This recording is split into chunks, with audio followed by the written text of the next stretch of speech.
The history books were wrong about many things, but they were especially wrong about humanity's past. 5,000 years ago, when most people believed humans were still learning to farm and build simple cities, something else had happened. A civilization had risen among the stars, one so advanced that their technology seemed like magic even to modern humans. Dr. Lisa Hayes knew this because she had spent years studying their ruins. Not ruins on Earth, but scattered across the galaxy, in places where no human should have been able to go. Ancient bases on dead worlds, hidden stations in empty space, and most importantly, the Sol defense grid that surrounded and protected Earth's solar system. The grid stations had been discovered by accident. A mining crew looking for rare metals in the asteroid belt had found something that their sensors said was just another space rock. But when they got closer, their equipment started picking up energy readings that made no sense. The rock was not a rock at all, but a structure made of materials that human science could barely identify. That first discovery had led to others. 17 massive installations hidden throughout the solar system, each one disguised so perfectly that they looked like natural objects. A small moon of Jupiter that was actually a weapons platform. An asteroid behind Saturn's rings that contained technology beyond human understanding. Even Earth's own moon held secrets that would have frightened people if they knew the truth. Now, as Admiral Kextar's invasion fleet moved deeper into the solar system, those ancient guardians were stirring to life. Admiral Morrison watched the status displays as each grid station powered up. The process was automatic, triggered by the presence of hostile forces in the system. The stations had been waiting for this moment for thousands of years, and they knew exactly what to do. Grid Station 7 is online, reported Dr. Hayes. Power levels are climbing to operational status. Station 7 was hidden near Jupiter, disguised as one of the gas giant's smaller moons. From the outside, it looked like a chunk of ice and rock, but inside it contained enough firepower to destroy a small planet. Station 12 is responding, Hayes continued. All systems are green. Station 12 lurked behind Saturn's rings, invisible to normal sensors. The ancient builders had been very clever about hiding their weapons. Captain Ben Carter's fleet had pulled back to Mars orbit as ordered, but he kept his sensors trained on the approaching enemy.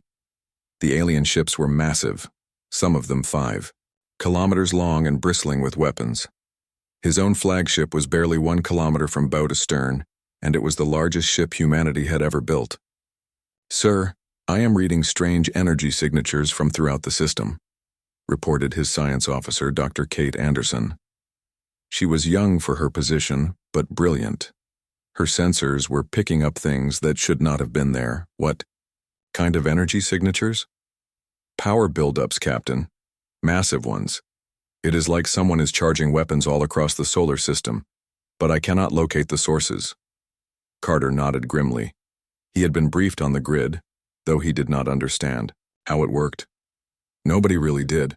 The ancient technology was so far beyond human science that they could only operate it, not improve it or even repair it if something went wrong. Admiral Kextar was growing impatient. His fleet had been traveling for days, and he wanted this conquest to be over quickly. The Zephyrian Empire had other worlds to conquer, other species to subjugate. This little blue planet was just another stepping stone on the path to galactic domination. "How much longer until we reach the inner system?" he demanded. 16 hours, Admiral," replied his navigator. "The humans have pulled their fleet back, toward their homeworld. They appear to be preparing for a last stand." Kextar clicked his mandibles in amusement. A last stand? How pathetic. His 3,000 ships would crush their 50 vessels like insects. Then they would bombard the planet until the humans surrendered, and another world would belong to the Empire. But his science officer was looking troubled. "Admiral, our sensors are detecting unusual readings from throughout the system." "What kind of readings?" "Energy buildups, sir, very large ones, but the sources appear to be moving." "Moving? Explain." The science officer manipulated his controls, and the main screen showed a tactical display of the solar system. 17 red dots appeared, scattered among the planets and asteroid belts. "These energy sources have been there all along, Admiral, but they were dormant. Now they are powering up and changing position. It is as if the system itself is preparing to defend the human homeworld. Kextar stared at the display with growing unease. In 200 years of conquest, he had never seen anything like this. Defensive systems that spanned an entire solar system were beyond anything in the Empire's experience. Back on Earth, Morrison was coordinating with defense installations around the globe. Every military base on the planet was on high alert, though there was little they could do if the grid failed. Humanity's conventional weapons were useless against ships that could travel between stars. "Admiral, we are receiving a transmission from Grid Station 3, announced Blake. Morrison had never heard the grid stations communicate before. They operated automatically, following programming that was older than human civilization. "Put it through." The voice that filled the command center was clearly artificial, but somehow warm and reassuring. It spoke in perfect English, though the accent was strange, as if the speaker came from a place that no longer existed. "Earth Defense Command, this is Grid Station 3. Ancient protocols are now active. All stations are operational and standing by. The solar system is secured. Doctor." Hayes looked up from her controls with wonder in her eyes. "Admiral, the stations are not just powering up. They are coordinating with each other. The entire grid is functioning as a single defensive network." Morrison nodded. This was what the ancient builders had intended. Not just individual weapons, platforms, but a unified defense system that could protect the entire solar system from any threat. The alien fleet continued its advance, unaware that they were flying into a trap that had been set before their civilization had even learned to use fire. Each ship was tracked by sensors so advanced that they could count the rivets on the hull. Every weapon system was targeted by computers that calculated trajectories across interplanetary distances. Admiral Kextar was beginning to have doubts about this conquest. His sensors showed power levels throughout the human system that rivaled the output of a star. No primitive species should have access to that kind of energy. "Admiral, perhaps we should reconsider our approach," suggested his tactical officer. "These readings suggest the humans have defenses we did not know about." But Kextar had not conquered 17 worlds by being cautious. "We proceed as planned. No primitive species has ever stood against the might of the Zephyrian Empire." He would soon learn how wrong he was. Admiral Kextar realized he was trapped. Grid Station 9 blocked the only escape route from the solar system, while the other stations closed in from all sides like hunters surrounding wounded prey. His mighty fleet, which had conquered 17 worlds, was being systematically destroyed by weapons that seemed to mock everything he thought he knew about warfare. "How many ships do we have left?" he asked his tactical officer. 1,200, Admiral. We have lost more than half the fleet in less than 3 hours. 3 hours. Kextar had expected this conquest to take days at most, with the actual fighting lasting only minutes. Instead, he was watching the greatest military force in Zephyrian history being torn apart by defensive systems that defied explanation. His science officer approached with readings that made his blood run cold. "Admiral, I have been analyzing the energy patterns from these grid stations. They are not drawing power from any conventional source. Explain." "They appear to be tapping directly into the quantum vacuum itself, pulling energy from the underlying structure of space-time. The power available to them is essentially unlimited." Kextar stared at the data in horror. Unlimited power meant unlimited destruction. His fleet was facing an enemy that could continue fighting until every last Zephyrian ship was reduced to atoms. But worse discoveries were coming. As his ships fled deeper into the system, trying to find shelter behind planets and moons, his sensors made readings that challenged his sanity. "Admiral, we are detecting massive quantum signatures from the third planet. Earth itself is generating an energy field that extends into subspace." "What kind of energy field?" "Unknown, sir.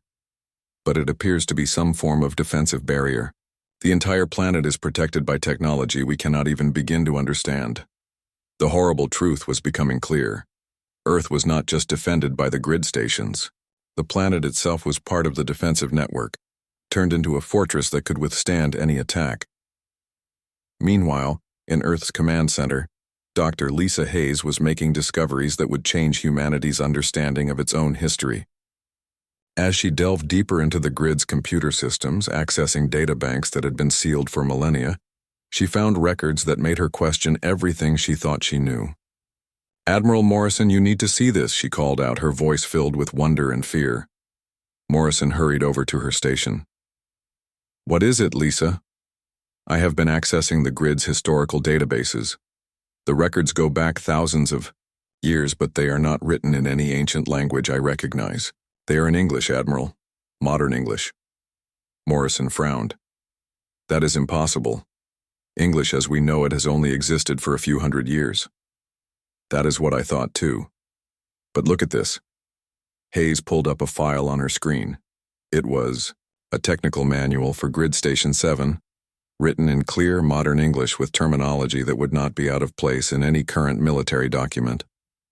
Morrison read over her shoulder, his confusion growing with every line. "This reads like it was written yesterday." "There is more, Admiral. Much more." Hayes opened another file. "These are deployment records for the grid stations. They detail exactly when and where each installation was built. The dates on the records made no sense. According to the files, the grid stations had been constructed 5,000 years ago, but the construction logs were written by people with names like John Peterson and Mary Williams. Human names, modern human names. Admiral, I think the ancients were not a separate civilization at all. I think they were us. They were humans, but humans from our future somehow." Morrison stared at the screen in shock. "What are you saying?" "I am saying that somehow, some of our descendants traveled back in time and built this defense network. They knew this attack was coming because they had lived through it before. They reached back across thousands of years to save their own past. The implications were staggering. If Hayes was right, then humanity's own future selves had created the Sol defense grid to protect Earth from threats that had not yet arrived. Time travel, causality loops, predestination paradoxes, concepts that belonged in science fiction, not in military planning. But the evidence was undeniable. The grid stations were human technology, just human technology from a future so advanced that it seemed like magic to present-day humanity. Captain Ben Carter received new orders as the grid prepared for its next phase of operations. "All ships maintain position at Mars. Do not approach Earth under any circumstances. The grid is preparing to activate the primary Earth defense system." Carter had never heard of a primary Earth defense system. "What is that supposed to mean?"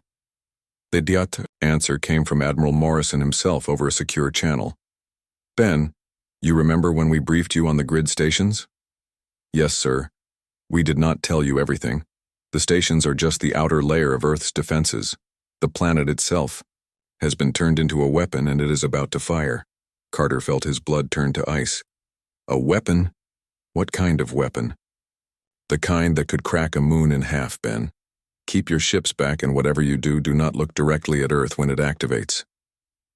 In space, Admiral Kextar was making a desperate gamble. With escape routes blocked and his fleet being destroyed piece by piece, he decided to strike at the source. If Earth was the center of this defensive network, then perhaps destroying the planet would shut down the grid stations. "All remaining ships, attack formation," he ordered. Target: the third planet. Full assault, maximum firepower. Over 1,000 Zephyrian warships turned toward Earth and accelerated to attack speed. It was a suicidal charge, but Kextar saw no other choice.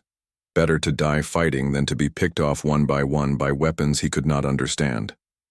The grid stations moved to intercept, but there were too many targets spread across too wide an area. Some of the attackers would get through. Kextar watched his tactical display as the distance to Earth decreased rapidly. 15 minutes to weapons range, reported his navigator, but Dr. Hayes was monitoring the approaching fleet from her position, in Earth's command center.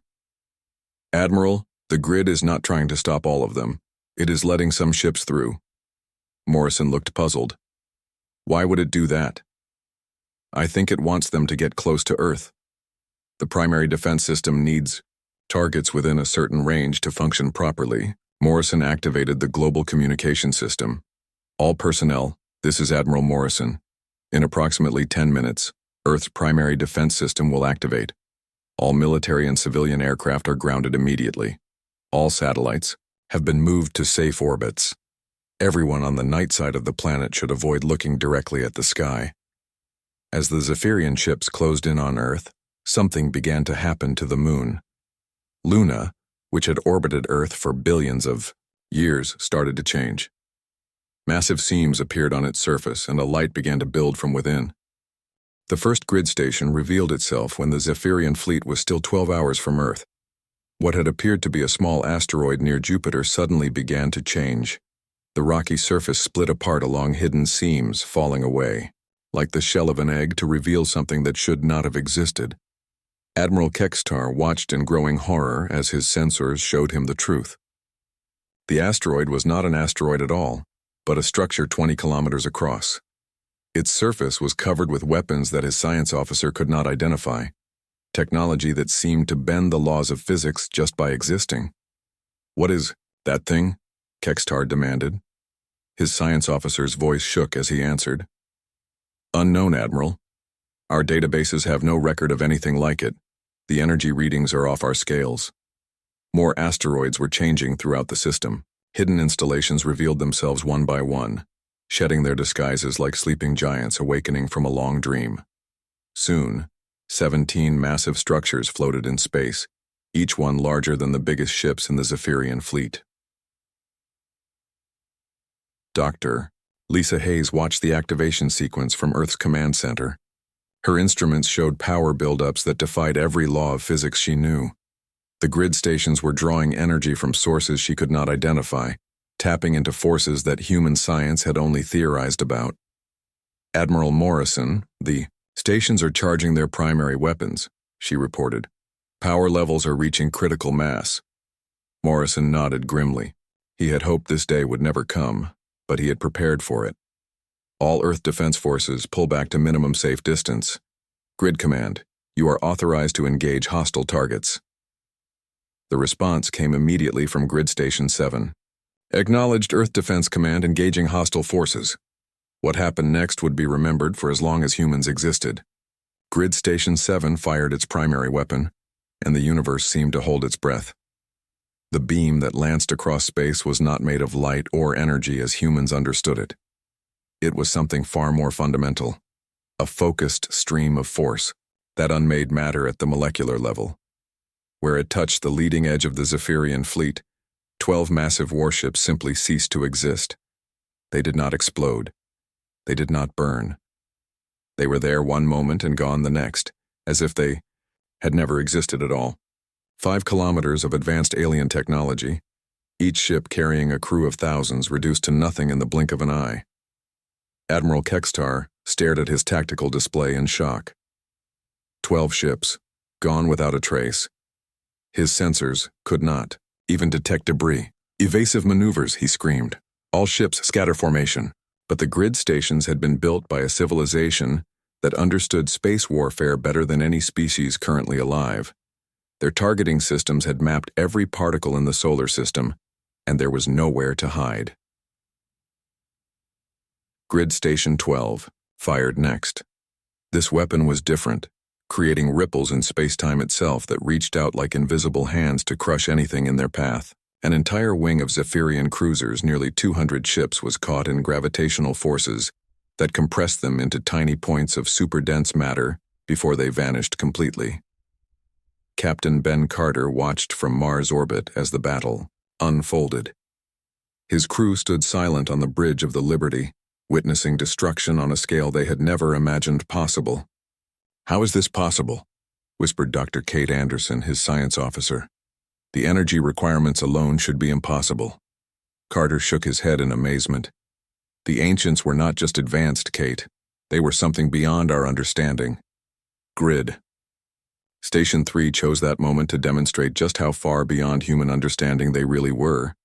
Its weapon did not fire energy or create gravitational distortions. Instead, it reached into the quantum foam that underlied all reality and pulled forth something that should not have existed in normal space.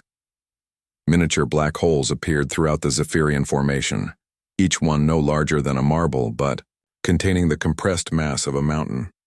They began to spin and grow, devouring everything around them. Ships, debris, even light itself was pulled into the artificial singularities and crushed out of existence. 400 Zephyrian vessels were consumed in less than 10 minutes. The black holes then collapsed back into the quantum realm, leaving nothing but empty space where a quarter of the invasion fleet had been. Admiral Kextar's remaining ships fled deeper into the system, but there was no escape. Grid stations repositioned themselves with impossible speed, moving through space as if distance and inertia meant nothing to them. They surrounded the fleeing aliens like wolves herding sheep. "Admiral, we have lost over half the fleet," reported his tactical officer, his voice barely a whisper. "Whatever these humans have built, it is beyond anything in our experience." Kextar tried to maintain his composure, but fear was creeping into his hearts. In 200 years of conquest, the Zephyrian Empire had never faced anything like this. Their weapons were useless against technology that seemed to ignore the basic laws of reality. "Signal the reserve fleet," he ordered. "Tell them to stay back until we understand what we are facing." But it was too late for caution. Grid Station 5 had been charging its weapon while its sisters dealt with the main fleet. Now it fired, and the universe screamed.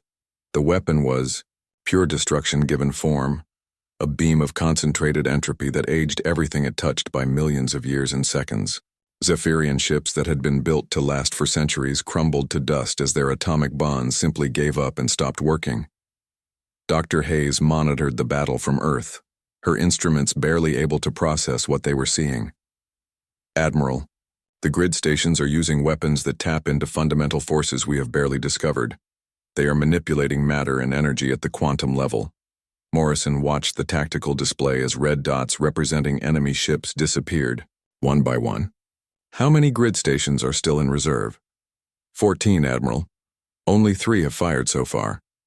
The implications were staggering. If 3 stations could destroy over half of the largest invasion fleet in galactic history, what could all 17 do working together? Admiral Kextar was learning the answer to that question. His science officer had made a terrifying discovery while analyzing the grid stations. "Admiral, these installations are not just weapons platforms. They are connected to something larger. My sensors indicate that the entire solar system is one massive defensive network." "What do you mean?" "The planets themselves, Admiral. They are part of the system. Even the star is connected to the network somehow. We are not just fighting defensive stations. We are fighting an entire solar system that has been turned into a weapon." Kextar felt his confidence finally break. The Zephyrian Empire had conquered worlds and subjugated species across half the galaxy. But they had never faced anything like this. The humans had not just built weapons. They had turned their entire home system into a fortress that could destroy any fleet that dared to approach. "Signal the fleet," he whispered. "Full retreat. We must warn the Empire." But as his remaining ships turned to flee, Grid Station 9 revealed itself near the edge of the system. It had been waiting there all along, cutting off any chance of escape. The trap was complete, and the slaughter was about to begin in earnest. The stars looked different from the bridge of the Eternal Dominion. Admiral Kextar stood before the massive viewing screen, watching as his fleet moved through space like a pack of hungry wolves. 3,000 ships spread across the darkness, each one a weapon of destruction that had crushed 17 worlds before this one. The crystalline hulls of his warships caught the light from distant suns and threw it back in deadly rainbows. Kextar's 4 arms moved across the control panels with practiced ease. His species had been conquering worlds for over 200 years, and they were very good at it. The Zephyrian Empire stretched across half the galaxy now, and soon it would be even bigger. Today they would add one more small blue world to their collection. The tactical officer approached with his head bowed low. "Admiral, we have reached the edge of the target system. The world they call Earth lies ahead." Kextar clicked his mandibles, together in what passed for a smile among his kind. "Show me their defenses." The screen changed to display the solar system ahead. A small yellow star sat in the center, with several planets orbiting around it. The third planet from the sun glowed blue and green, covered in clouds and oceans. It looked peaceful and helpless. Our scouts report minimal resistance, Admiral. They have approximately 50 warships, none larger than 1 kilometer in length. Their technology appears to be at least 500 years behind our own. They achieved faster-than-light travel only 50 years ago. Kextar laughed, a sound like breaking glass. 50 ships against 3,000. This will be over before it begins. But his science officer stepped forward, looking nervous. Admiral, there is something strange. They sent us a transmission. Let me hear it. The message played through the bridge speakers. A human voice spoke in clear galactic standard. This is Earth Defense Command. Your fleet is approaching a protected system. Withdraw immediately or face the consequences. This is your final warning. The bridge crew erupted in laughter. Protected system. As if these primitive beings could protect anything from the might of the Zephyrian Empire. Send them our standard response, Kextar ordered. Far away on Earth, Admiral Jake Morrison stood in a command center buried deep beneath the mountains of Colorado. The facility was old, much older than most people knew. Strange symbols covered some of the walls, symbols that seemed to shift and move when no one was looking directly at them. The air hummed with power from systems that humanity barely understood. Morrison was a tall man with gray hair and tired eyes. He had spent 30 years in Earth's defense forces, and he had hoped never to see a day like this. Around him, dozens of technicians worked at control stations that looked like they belonged in a museum and a science fiction movie at the same time. Admiral, the aliens are responding, announced Lieutenant Commander Ryan Blake. He was young, maybe 25, with the kind of confidence that came from never having faced real danger before. The alien message filled the command center. Primitive species, surrender your world or be destroyed. You have 1 solar rotation to comply. Morrison closed his eyes for a moment. 1 day. The aliens were giving Earth 1 day to surrender or die. He looked over at Dr. Lisa Hayes, who was monitoring a bank of ancient control panels that no human had built. Are the grid systems still operational? Morrison asked quietly. Dr. Hayes was in her 40s, a brilliant scientist who had spent the last 10 years studying the mysterious technology they had found scattered throughout the solar system. Her fingers danced across controls that responded to touch in ways that defied every law of physics she had learned in school. Everything is green, Admiral. The power readings are stable. All grid stations are responding to commands. But we have never tested the system on this scale before. Morrison nodded. The Sol Defense Grid. They had discovered it by accident 15 years ago, when a mining expedition to the asteroid belt had found something that should not have existed. Ancient structures, hidden and waiting, built by a technology so advanced that humanity could only operate them, not understand them. Sir, Captain Carter is requesting permission to engage the enemy, Blake reported.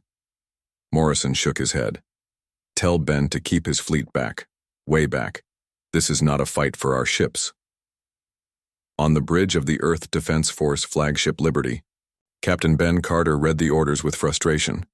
He was a career military man, someone who believed in facing threats head-on. The idea of retreating while aliens invaded his home system went against every instinct he had. Sir, we cannot just run away, said his first officer, Commander Amy Foster. She was young but experienced, having served on 3 different ships before being assigned to the Liberty. Carter looked out at his small fleet. 50 ships total, the pride of human engineering. Each one represented years of work and billions of dollars. They were beautiful and deadly and completely outmatched by what was coming toward them. Orders are orders, Amy. Set course for Mars. Orbit. All ships are to fall back immediately. The alien fleet continued its approach. From his command post, Morrison watched the tactical display as 3,000 enemy ships moved deeper into the solar system. They came in perfect formation, like a school of fish or a flock of birds. It was almost beautiful if you could forget that each ship carried enough firepower to destroy a city. Admiral, they are passing Neptune's orbit, Blake announced. Estimated. Time to Earth orbit is 18 hours at current speed. Morrison touched a control panel, and the command center's main screen changed to show the positions of the grid stations. 17 points of light scattered throughout the solar system, hidden among asteroids and moons and planetary rings. For thousands of years they had waited in silence, and now their time had come. Dr. Hayes, begin the activation sequence. Hayes took a deep breath and placed her hands on the ancient controls. The symbols on the walls began to glow brighter, and a sound like distant thunder filled the air. Across the solar system, things that had slept for millennia began to wake up. The aliens kept coming, confident in their power and certain of their victory. They had no idea what was waiting for them in the darkness between the worlds. They had ignored Earth's warning, and soon they would learn the price of that mistake. The moon had always been too large for a planet the size of Earth.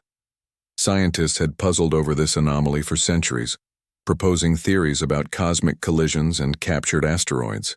They had been wrong about everything.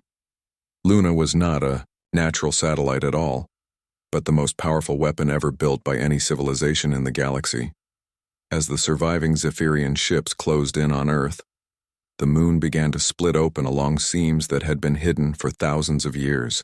The familiar gray surface fell away in massive chunks, revealing a structure underneath that dwarfed even the largest grid stations.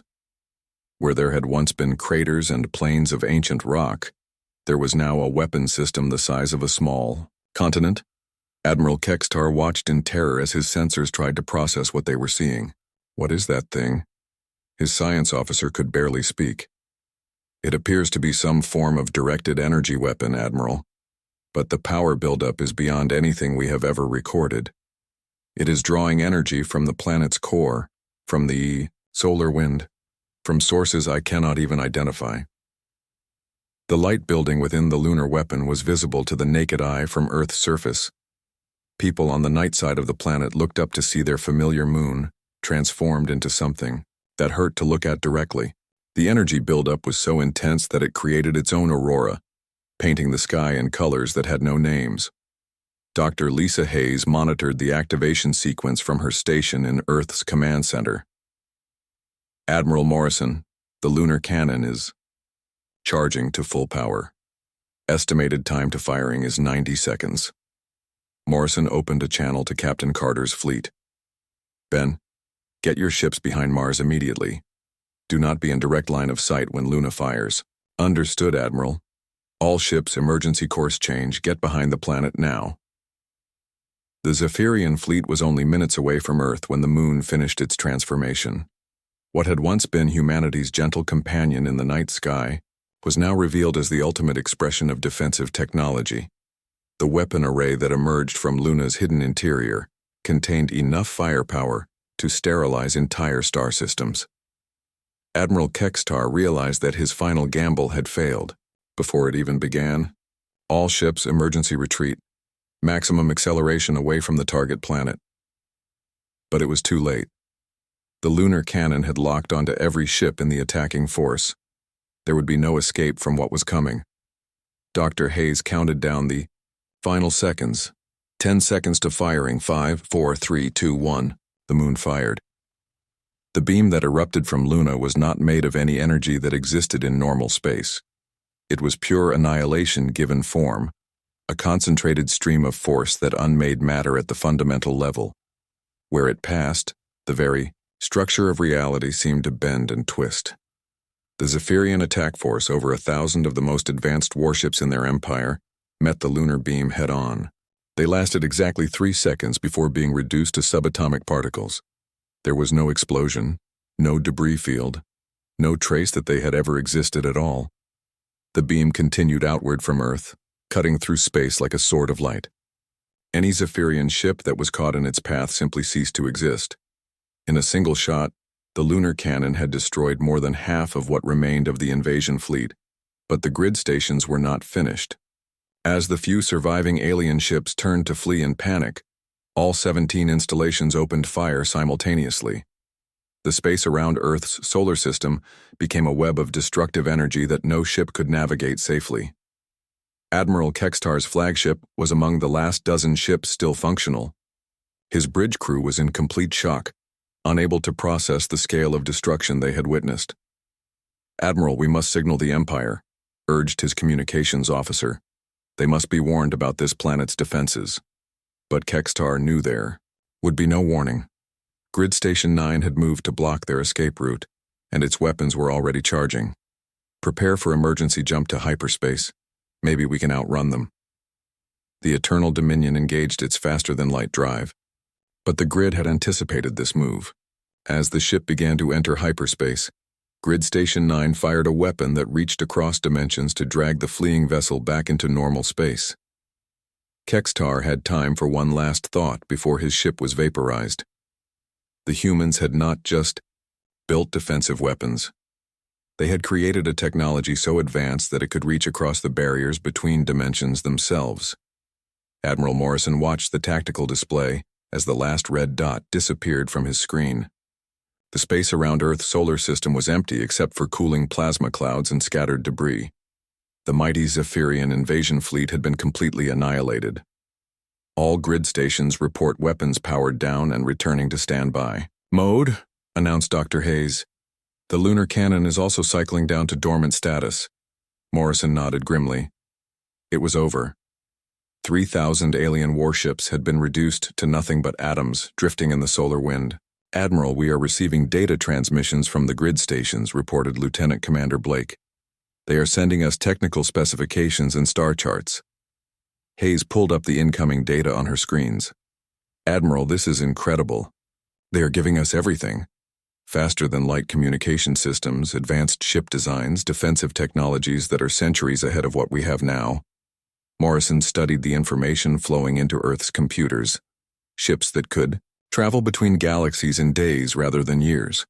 Weapons that could destroy planets from light years away. Defensive systems that could protect entire star systems from any conceivable threat. Our future selves left us the tools to become something more than we are, he said quietly. They turned us into the guardians of this galaxy. Captain Carter brought his fleet back to Earth, where they found a world transformed. The ancient technology was already integrating with human systems, upgrading their capabilities in ways they could barely comprehend. What happens now, Admiral? Carter asked Morrison as they stood in the command center, looking up at the moon through a viewing window. Luna had returned to its normal appearance, but everyone who looked at it would forever know what lay hidden beneath its surface. Morrison considered the question carefully. Now we prepare, Ben. The Zephyrians will not be the last to threaten humanity. When others come, we will be ready.